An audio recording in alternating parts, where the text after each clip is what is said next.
네, 지금부터 초등부 공과 시작하도록 하겠습니다. 초등부 공과는 신명기 24장 14절에서 18절까지의 말씀이고요. 이곳에서는 하나님께서 하나님의 사랑을 받은 너희가 그 사랑을 어떻게 해야 하는지를 말씀해 주고 계십니다. 하나하나 살펴볼까요? 사랑을 배달해요 라는 주제로 공과가 진행이 됩니다. 처음 도입입니다. 약한 사람들, 도움이 필요한 사람들을 만난 적이 있나요? 그때 기분이 어땠나요? 또 나는 어떻게 행동했는지 빈칸을 적어보세요. 도움이 필요한 사람들이 나오고 있습니다. 외국인 노동자, 노숙자, 노인, 장애인들이 나오고 있어요. 그때 내 기분이 어땠나요? 이상해요? 기분 나빠요? 짜증나요? 뭐 이런 기분이 나올 수 있겠죠. 그 감정은 부정하지 마시고 감정을 있는 그대로 수용을 하시는 겁니다. 그럴 수 있겠다. 장애인들을 보면 기분이 나쁠 수도 있겠다. 나도 어떤 때는 그런 기분을 느껴 라고 기분과 감정을 수용을 해주시고 대신에 행동을 수정을 해야 됩니다.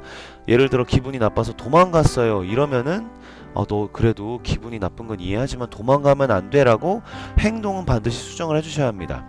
하나님의 말씀도 기분은 이해하지만 행동은 반드시 수정해야 된다라고 말씀을 하시는 게 바로 하나님의 의도이기 때문이에요. 보실까요? 약자를 사랑해요. 하나님께서는 약자들을 어떻게 대하라고 하셨나요?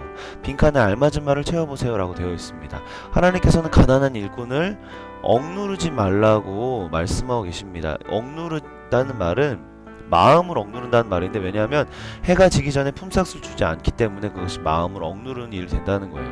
범죄자의 가족은 어떤가요? 자식이 잘못했다고 해서 부모를 죽이지 마시오.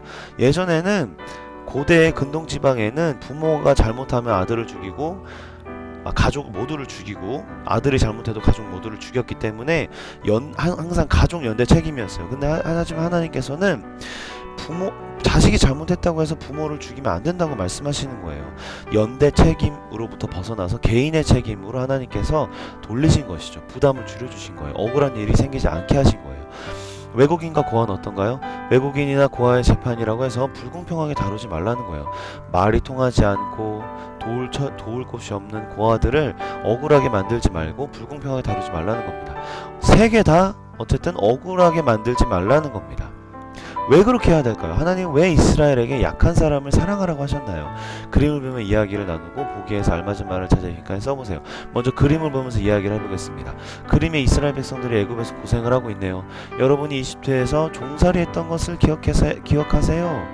약한 사람이었죠. 약한 사람. 그런데 그런 이스라엘 백성들을 하나님이 구원해 주셨어요. 여호와께서 여러분을 구해 주신 것을 기억하세요. 구해 주신 것, 종살이 여기 넣고 구해 주신 건 여기다 넣고. 그래서 하나님의 사랑을 우리는 받았어요. 그 사랑을 나도 전해요. 사랑을 받았으면 전하는 게 당연한 겁니다. 하나님의 사랑을 받고 있는 나는 어떻게 행동해야 할까요? 퍼즐에서 동그라미를 찾아 연결하고 나오는 글자로 빈칸을 채워보세요. 여기 보면 여호와 사랑,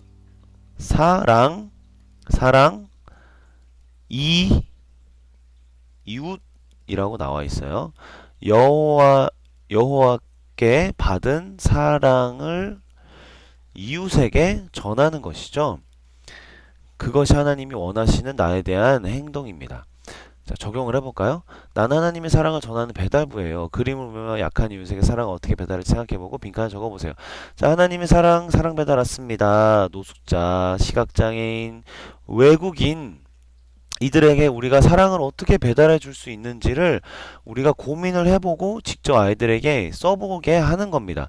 시간이 좀 걸릴 수 있겠지만 직접 아이들이 적어야 해요. 그리고 기도하며 마치시면 되겠습니다. 하나님께 받은 사랑에 감사하며 이웃에게 사랑을 전하는 사랑의 배달부가 되게 해주세요. 감사합니다. 초등부 공과 마치겠습니다. 감사합니다.